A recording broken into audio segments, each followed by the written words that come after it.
جو قرآن ہماری ہدایت کے لیے اترا تھا، جو قرآن ہماری تلاوت کے لیے اترا تھا، جو قرآن اس لیے اترا تھا کہ ہم نے جزدان میں سورج کو چھپا رکھا، کھول کر رکھ دے تو ہر گھر میں اجالا ہوگا۔ آج طاق پہ قرآن ہوتا ہے، اسی کمرے میں بیٹھ کر کے ہماری قوم کا نوجوان خان اور پٹھان جیسی گندی فلمیں دیکھتا ہے، تین گھنٹے موبائل پر فلمیں دیکھتا ہے۔ جس کمرے میں قہار و جبار کا کلام ہوتا ہے، اسی کمرے میں بیٹھ کر کے ہماری قوم کی مقدس اسلامی شہزادیاں موبائل پر سیریلوں کے ایپیسوڈز دیکھا کرتی ہے۔ اے اللہ کے نیک بندو، یاد رکھو مسلمان کے گھر میں اللہ کا قرآن بھی ہوتا ہے، محمد رسول اللہ کی روحانیت بھی ہوا کرتی ہے۔ جس گھر میں کلام الہی موجود ہو، اور جس گھر میں مصطفیٰ جان رحمت کی روحانیت جلوہ گر ہو، اے اللہ کے نیک بندو، اس گھر میں اگر ہم موبائل پر فلمیں دیکھیں گے تو ہمیں بتاؤ اللہ کی رحمت ملے گی کہ خدا کا غضب ملے گی؟ ہمیں بتاؤ مسلمان، بتاؤ۔ آج آپ شکایت کرتے ہو مولانا صاحب ہم مضبوط والا تعویذ بنائے تھے، لال مرغوں والا ہے نا، لال مرغے والا مضبوط زعفران والا تعویذ بناؤ۔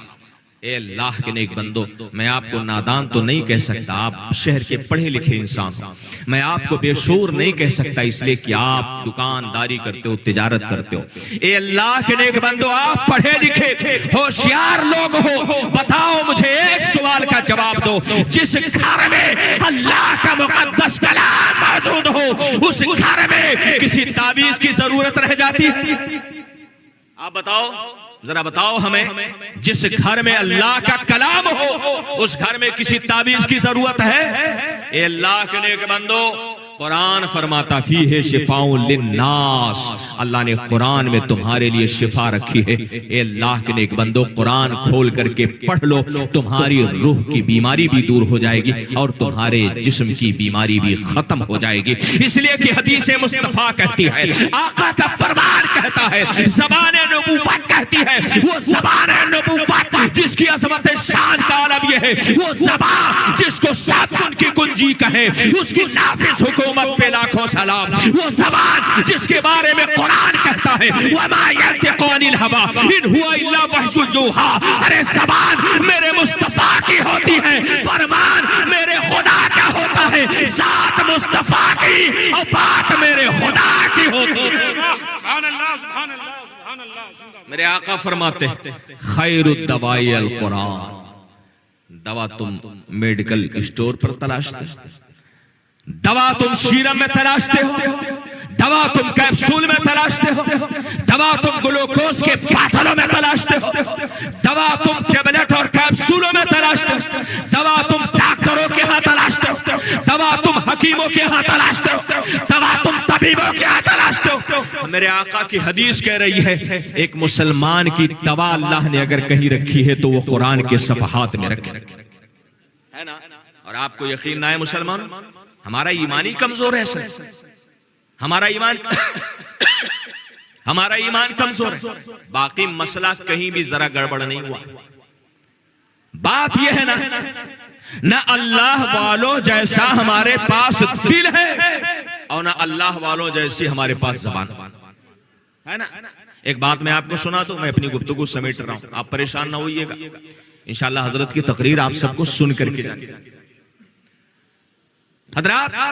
حضرت بابا قطب کا نام سنا ہے؟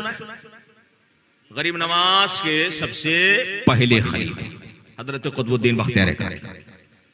قرآن کی تاثیر کی بات ہے اس لیے میں بڑا اختصاص سے ذکر کروں۔ ایک خاتون حاضر ہوئی، حاضر بارگاہ ہوئی، کہا حضور 9 بیٹیاں ہیں اور پہلی بیٹی ایک شادی ہے، بڑا خرچ ہے، کچھ عطا کر دیجیے۔ ٹھیک ہے، آج کل شادیوں میں بڑا خرچ ہو گیا۔ ابھی راستے میں آ رہا تھا، اللہ پاک پورا رستہ میں جام ہے نا، وہ ناچ گانا، یا اللہ رحم فرمائے، اب تو پتہ ہی نہیں چلتا کہ مسلمان کی شادی ہے کہ غیر مسلم ہے نا۔ شادی علی اور فاطمہ جیسی کرو، ہمیشہ نسلیں بابرکت ہوتی رہیں گی، سنت رسول کی خوشبو سے مہکتی رہیں گی انشاءاللہ۔ یہ موضوع شادی کا نہیں۔ عرض کیا سرکار کو عطا کر دیجئے۔ حضرت بابا قطب رحمت اللہ علیہ قطب الدین بختیار کاکی فرماتے ہیں وہ بغل کے کھیتوں میں چلی جائے ایک تو ڈھیلا اٹھا گئی، ڈھیلا اٹھا کے لائی، کہا یا اللہ پاک آئے رہے پیسہ مانگنے، اور بابا تو ڈھیلا پکڑا، کہا آنچل پھیلا، آنچل پھیلایا رکھ دیا، 3 بار درود پڑھا، 3 بار قل ہو اللہ، 3 بار درود پڑھ کر کے دم کر دیا، کہا آنچل کھولن آنے لے جا کے گھری کھول،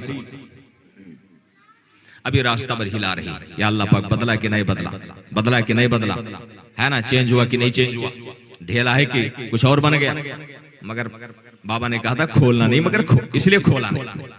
آئی گھر، اپنی بچیوں کو بلایا، گھر والوں کو بلایا، کہا آپ کھولنے جا رہے ہو، ذرا دیکھو بدلا کہ نہیں بدلا، دامن کھولا، آنچل کھولا، اور جیسے کھولا تو کیا دیکھا کہ اس کے نصیب کا تالا بھی کھل گیا، ہے نا۔ اور اللہ والوں کی شان یہی ہوتی ہے نا، نگاہ ولی میں وہ تاثیر دیکھی، ارے بدلتے ہزاروں کی، اور نگاہ مرد مومن سے بدل جاتی ہے تقدیریں۔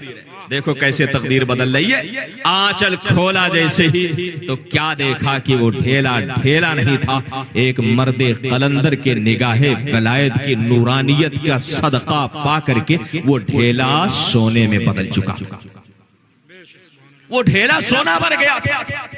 اے اللہ کے نیک بندو، ڈھیلے کو جو سونا بنا دینا اسے اللہ کا ولی کہتے ہیں، ہے نا، اللہ کا ولی کہتے ہیں۔ اب جب دیکھا کہ آئیڈیا تو پتہ ہی چل گیا ہے، طریقہ تو معلوم ہو گیا ہے، بڑے دھوم دھڑاکے سے شادی کر لیا، ہے نا، 1000-2000 لوگوں کو بلا لیا، بارات کہا آؤ، اب تو طریقہ پتہ چل گیا، چاہے پورا گاؤں بارات چلے، ہے نا، خوب دھوم دھڑاکے سے شادی کیا، سونا بن گیا، سونا خرچ کیا، ہماری طرح بالکل دل کھول کر کے شادی کیا، ہے نا، اگرچہ مدرسے کے امام صاحب کا خیال نہ رہے، مدرسے غوثیہ کا خیال نہ رہے، مسجد کا خیال نہ رہے، کئی مہینے کی تنخواہ باقی، مگر شادی بڑے دھوم دھام سے کریں، ہے نا۔ آج کل دولہے کو بیچاری جتنا مالا پہنایا جاتا نا، اتنے میں تو امام صاحب کی 6 مہینے کی تنخواہ ادا ہوتا ہے۔ اے اللہ کے نیک بندو، دھوم دھڑاکے سے شادی کر لیا۔ اب جب دوسری بیٹی کا نمبر آیا، گاؤں کے جتنے موٹے مسٹنڈے تھے سب کو بلایا، کہا چلو کھیت میں، کہا کیا کرے گے، کہا چلو اور جو سب سے بڑکا ڈھیلا ہو اس کو لڑکا کے لاؤ میرے گھر، سب سے بڑکا ڈھیلا کھیت کا۔ کہا ارے کیا ہوا، دماغ تو نہیں کھسک گیا؟ کہا نہیں چلو تم کو ہم بتاتے ہیں، کرشمہ دکھاتے ہیں۔ گئے سارے موٹے مستنڈے لوگ، صحت مند لوگ، نوجوان لوگ، اور جو سب سے بڑکا ڈھیلا تھا کسی طرح سے کھسکا کے لائے، کہا اب کھڑے ہو جاؤ، تم سب کو ایک کرشمہ دکھاتی ہو۔ کہا دکھاؤ جلدی۔ 3 بار درود پاک پڑھا، 3 بار قل ہو اللہ پڑھا، پھر 3 بار درود پاک پڑھ کے زور سے پھونک مارا، کہا بدلے یا اللہ بدلے، مگر نہ بدلنا تھا نہ بدلا، جیسے پہلے ڈھیلا ویسے پیٹ۔ کہا لگ رہا پڑھنے میں کچھ غلطی ہو گئی، ہے نا، کہا لاؤ 6 بار پڑھ لیتی، 6 کے بعد 9، 9 کے بعد 12، 12، کہا لاؤ پورا قرآن پڑھ لیتی۔ اب پورا قرآن پڑھ کے پھونکا، مگر جیسے پہلے ڈھیلا ویسے اب بھی۔ اللہ اکبر۔ عقل انسانی کی پرواز جہاں جا کے ختم ہوتی ہے نا، وہیں سے اللہ والوں کی اڑان شروع ہوا کرتی ہے۔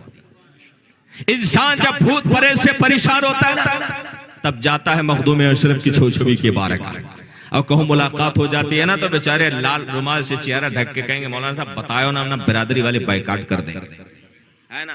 اے اللہ کے نیک بندو، میں آپ سے گزارش کرنا چاہتا ہوں، آپ ذرا دیکھو، اس نے پورا قرآن پڑھا مگر وہ مٹی ڈھیلا ہی رہی، وہ ڈھیلا سونا نہ بنا۔ دوڑ کے پہنچی حضرت بابا قطب کی بارگاہ میں، کہا سرکار جو آپ پڑھے رہے ہوئے تو ہموں پڑھے، ہے نا، مگر وہ ڈھیلا رہا۔ ہنسنے لگے سرکار قطب الدین، ارشاد فرماتے ہیں نادان، تو نے مٹی کا ڈھیلا تو لے لیا، تو نے درود پاک تو پڑھ لیا، تو نے قرآن میں سورہ اخلاص کی تلاوت تو کر لی، مگر تو اپنے منہ میں قطب الدین کی زبان نہ پیدا کر سکے، ہے نا، تو اپنے منہ میں قطب الدین کی زبان نہ پیدا کر سکی۔ تو نے ڈھیلا پہ اکٹھا کر لیا، تو نے درود پڑھ لیا، تو نے سورہ اخلاص پڑھ لیا، مگر تیرے منہ میں قطب الدین کی زبان نہ پیدا ہو سکی۔ ارے سن، ہم لوگوں کا حال یہ ہوتا ہے، تیری زبان پر جھوٹ، تیری زبان پر غیبت، تیری زبان پر گالی، تیری زبان پر بدتمیزی، ہماری زبان پر لا الہ الا اللہ، ہماری زبان پر درود مصطفیٰ، ہماری زبان پر قرآن کی تلاوت، ہماری زبان پر تسبیح و تحلیل، سن ہم اپنی زبان کو ذکر و اذکار کے ذریعہ اس طرح سے اللہ میں فنا کر دیتے ہیں کہ زبان یہ قطب الدین کی ہوتی ہے اور زبان پر فرمان یہ میرے پروردگار کا ہوا کرتا ہے. نعرہ تکبیر، نعرہ رسالت، رحمت عالم کانفرنس، علماء اہل سنت، نعرہ تکبیر. حضرات بس لاسٹ کی دو باتیں، وقت زیادہ ہو رہا ہے اور میں تو اس پوزیشن میں نہیں تھا کہ میں اتنی دیر آپ کے سامنے بیٹھ سکتا. اے اللہ کے نیک بندو، آج ایک عام شکایت ہے ہمارے گھر میں غریبی. پہنچے حضرت قاری جمیل صاحب قبلہ کی بارگاہ، کہا حضرت تو دکان میں خیر و برکت والا تعویذ بنا دو، ذرا مضبوط بنائیے گا. ہے نا آج کل تو لوگ ایسے ایسے نالائق پڑے ہوئے نا کہ مرغے کے خون سے بھی تعویذ لکھواتے ہیں. شریعت کا مسئلہ سن لیں، خون سے تعویذ لکھوانا درست نہیں ہے. حضرت مفتی صاحب قبلہ تشریف فرمائیں. حضرات مضبوط تعویذ کس لیے؟ خیر و برکت کے لیے، ہے نا، خیر و برکت کے، دکان میں برکت ہو جائے، دکان میں خیر ہو جائے. اے اللہ کے نیک بندو، آپ کہاں پڑے ہوئے؟ کون سے چکر میں آپ پڑے ہوئے اور کون سی دنیا میں آپ رہتے ہو؟ آپ کو اللہ نے قرآن دیا نا، جس گھر کی بیٹیاں قرآن پڑھتی ہیں نا اس گھر میں غریبی کبھی نہیں داخل. یقین نہ ہے تو آئیے واقعہ سنو. خلیفہ المسلمین حضرت عثمان غنی، ایک صحابی رسول کی طبیعت خراب ہوئی، دو بیٹیاں تھیں، ان کی عیادت کے لیے گئے، ساتھ میں اشرفیوں کی تھیلیاں لے گئے اور جب لوٹنے لگے تو صحابی رسول کے ہاتھ میں خلیفۃ المسلمین نے اشرفیوں کی وہ تھیلیاں تھمائی اور کہا اسے رکھ لیجئے، کام آئے گی. کہا حضور ہمارے پاس تو دو بیٹیاں ہیں الحمدللہ، کوئی ضرورت نہیں ہمیں. کہا دو بیٹیاں اسی لیے تو دے رہا ہوں. آپ کی بیٹی، آپ کا خدا نہ خواستہ اس دنیا سے آپ اگر انتقال کر گئے تو آپ کی بیٹیوں کے کام آئے. اب صحابی رسول کا جواب سنو اور ایک بار اپنے دل اور اپنے گھر کا جائزہ لو. اے اللہ کے نیک بندو، صحابی رسول ارشاد فرماتے ہیں اے خلیفۃ المسلمین، اے امیر المومنین، ہماری بیٹیاں کبھی غریب نہیں ہو سکتی ہیں. کہا کیوں؟ تو کہا اس لیے کہ ہماری بیٹیاں جب بستر پہ جاتی ہے تو اس وقت تک انہیں نیند نہیں آتی ہے جب تک وہ قرآن کے سورہ واقعہ کی تلاوت نہیں کرتی. آواز تو اگر دو چار ایپیسوڈ نہ دیکھا تو ندیے نہیں آئے. اے فاطمہ زہرا کی کنیزاؤ، اے سیدہ عائشہ کی خادماؤ، اے اللہ کے نیک بندو، آج فاطمہ ہر سماج میں ہے، آج عائشہ ہر سماج میں ہے، آج زینب ہر سماج میں ہے، آج خدیجہ ہر سماج میں ہے، آج شہربانو ہر سماج میں ہے، آج سکینہ ہر سماج میں ہے، مگر فاطمہ کا کردار ہمیں کہیں نہیں ملتا، زینب کا کریکٹر کہیں نہیں ملتا، شہربانو کی سیرت کہیں نہیں ملتی ہے، حضرت سکینہ کا صبر کہیں نہیں ملتا، حضرت فاطمہ کا پردہ کہیں نہیں ملتا. ارے وہ کل کی فاطمہ تھی کہ جب وہ چلتی تھی نا تو اللہ کے فرشتے بھی ان سے حیا کیا کرتے تھے، اور آج کی فاطمہ ہے سر ننگا ہے اور نائٹ کلبوں کی زینت بنی ہوئی ہے، چوراہوں کی زینت بنی ہوئی ہے، پارکوں کی زینت بنی ہوئی ہے. آج کی فاطمہ کو جب ہم دیکھتے ہیں تو ہمارا سر بھی شرم سے جھک جاتا ہے اور یہ کہتے ہوئے ہمیں شرم آتی ہے کہ ہمارے قوم کی بیٹی ہے. اے اللہ کے نیک بندو، ہمیں شرمندگی ہوتی ہے. سنبھالو اپنے گھر کی فاطمہ کو، سنبھالو اپنے گھر کی زینب کو، اور یاد رکھو سنبھالنے کا سب سے بہترین طریقہ کیا ہے؟ حضرات یہ جو موبائل آپ نے دے دیا نا بچیوں کے ہاتھ میں کھل کر کے بولنے کا عادی ہوں، مجھے کسی کی چاپلوسی پسند نہیں ہے. آپ نے دلار میں، اپنے پیار میں آپ نے اپنی گڑیا کو، اپنی شہزادی کو موبائل دے دیا نا. آج ہماری قوم کی بیٹیاں جو راہ ارتداد پر جا رہی ہے، غیروں کے ساتھ شادیاں رضا رہی ہیں.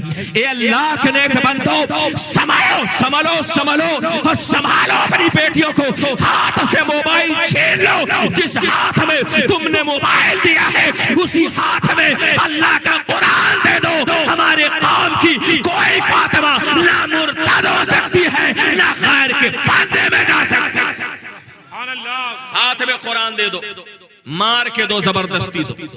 ہاتھ سے موبائل چھینو، بچیوں کے ہاتھ میں قرآن تھماؤ. جس ہاتھ میں اللہ کا کلام ہوگا وہ فاطمہ زہرا کے نقش قدم پر ہے نا. اور آخری بات عرض کر دو مسلمانوں، آج ہمارے ہاں بڑی شکایتیں رہتی ہیں، مولانا صاحب 40 دن سورہ بقرہ ہمارے گھر میں پڑھ دو. آپ قرآن کیوں نہیں پڑھتے؟ آپ کیوں نہیں پڑھتے؟ کیا آپ کے اوپر قرآن پڑھنا ضروری نہیں؟ کیا امام صاحب کی ذمہ داری ہے کہ 40 دن آپ کے دکان میں سورہ بقرہ پڑھیں؟ اے اللہ کے نیک بندو، یہ آپ کی ذمہ داری ہے۔ آج کہتے ہو مولانا صاحب بہت بڑکا بھوتوا دباوت ہے نا، بہت بڑا آسیب ہے گھر میں، چلو گھر کھیپ دیو ہمارا۔ اے اللہ کے نیک بندو، ایک مسلمان جس کے گھر میں قرآن ہو، اس کے گھر میں شیطان داخل ہو جائے، شیطان کی اتنی مزہ، شیطان کی اتنی ہمت۔ مصطفیٰ کی حدیث کہتی ہے، آقا کی زبان نبوت کہتی ہے، دہن نبوت سے کلمات نکلتے ہیں، جس گھر میں سورہ بقرہ کی تلاوت کر دی جائے شیطان اس گھر میں کبھی داخل نہیں ہو سکتا۔ اللہ کے نیک بندو، کیوں نہیں صبح اٹھ کر کے سورہ بقرہ کے چند صفحات پڑھ لیتے ہیں؟ جس گھر میں صبح صبح اللہ کے کلام کے چند صفحات پڑھے جائیں گے نا، انشاءاللہ اس گھر میں کبھی بھی شیطان داخل نہیں ہو سکتا۔ اللہ کرے ہمیں قرآن کی اہمیت سمجھ میں آ جائے۔ ہم نے جو دان میں سورج کو چھپا رکھا ہے، کھول کر رکھ دے تو ہر گھر میں اجالا ہوگا۔ آج قرآن کو کھولنے کی ضرورت ہے، سینے سے لگانے کی ضرورت ہے۔ موبائل آپ ضرور چلاؤ، مگر اے اللہ کے نیک بندو، کم از کم فجر بعد آپ تھوڑی دیر بیٹھ کر کے قرآن کے چند صفحات پڑھ لیا کرو۔ جمعہ کے دن آپ نماز پڑھتے ہو، جمعہ کی نماز پڑھ کر کے آپ تھوڑی دیر قرآن پڑھ لیا کرو۔ درس قرآن اگر ہم نے بھلایا ہوتا، یہ زمانہ نہ زمانے نے دکھایا ہوتا، وہ زمانے میں معزز تھے مسلمان ہو کر، آج ہم خار ہوئے تاریخ قرآن ہو کر۔ اللہ کرے ہم سب کو قرآن سے محبت پیدا ہو۔ یہ عظمت قرآن کانفرنس ہے، علماء اور حفاظ کے ہاتھوں سے انشاءاللہ دستار بندی کی جائے گی۔ میں ان والدین کو پھر سے مبارکباد پیش کرتا ہوں، آپ تو یار بیٹھے بٹھائے آپ نے جنت خرید لیا ہے نا۔ آپ کے بیٹے کا مقام یہ ہوگا، اللہ فرمائے گا قرآن پڑھتا جا اور جنت کے درجات چڑھتا جا، ہے نا۔ اب وہ جنت کے درجات چڑھتا جائے گا، اور جہاں والناس کی سین ختم ہوگی وہی منزل حافظ قرآن کی منزل ہوگی۔ تو پیچھے کی منزلیں وہ ہمارے لیے تو ہوں گی نا، آپ سب کے لیے ہوں گے انشاءاللہ تعالی۔ آپ سب یہاں بیٹھے ہو، جو باپ ہیں وہ حافظ قرآن کے، انشاءاللہ انہیں بھی قرآن کا فیضان ملے گا، اور جو حافظ قرآن کے دستار کی خوشی میں یہاں بیٹھے ہیں، میں یقین کے ساتھ کہہ سکتا ہوں انشاءاللہ حافظ قرآن میدان محشر میں جب اللہ اسے شفاعت کا پاور دے گا، وہ کہے گا فلاں فلاں شخص میرے جشن دستار بندی میں بیٹھے تھے، مولا جیسے تو ہمیں جنت میں بھیج رہا ہے، ہمارے ماں باپ کو بھیج رہا ہے، ایسے اس مجلس میں شریک تمام لوگوں کو جنت میں بھیج دے۔ انشاءاللہ ہم سب کا بیڑا پار ہو جائے گا۔ آؤ ہم اپنی محبت کا ثبوت پیش کریں اور ہاتھ اٹھا کر کے وعدہ کریں علماء کے سامنے، انشاءاللہ تعالی ہم ہفتے میں ایک بار قرآن ضرور پڑھیں گے۔ ذرا ہاتھ اٹھا دو، ہاتھ اٹھا یار، ہے نا۔ اسی کاہلی میں تو رہ گئے ہم لوگ، ہے نا، چاپلوسی کرتے کرتے پوری زندگی گزر گئی۔ وعدہ کریں علماء کے سامنے، انشاءاللہ ہفتے میں ایک بار ہم قرآن ضرور پڑھیں گے۔ ہم اس غوث اعظم کے غلام ہیں جنہوں نے 17 سال تک ایک پیر پر کھڑے ہو کر کے شام سے لے کر کے صبح تک پورا قرآن ختم کیا ہے نا۔ آپ کا مدرسہ انہی غوث اعظم کے نام سے، تو آپ سب اس بات کا عہد کرو، انشاءاللہ ہم قرآن پڑھیں گے۔ اللہ ہمیں خیر کی توفیق عطا فرمائے۔ تیری رحمتوں پہ ہے منحصر میرے ہر عمل کی قبولیت، نہ مجھے سلیقہ بندگی، نہ مجھے شعور نماز ہے۔ وآخر دعوانا ان الحمدللہ رب العالمین۔ السلام۔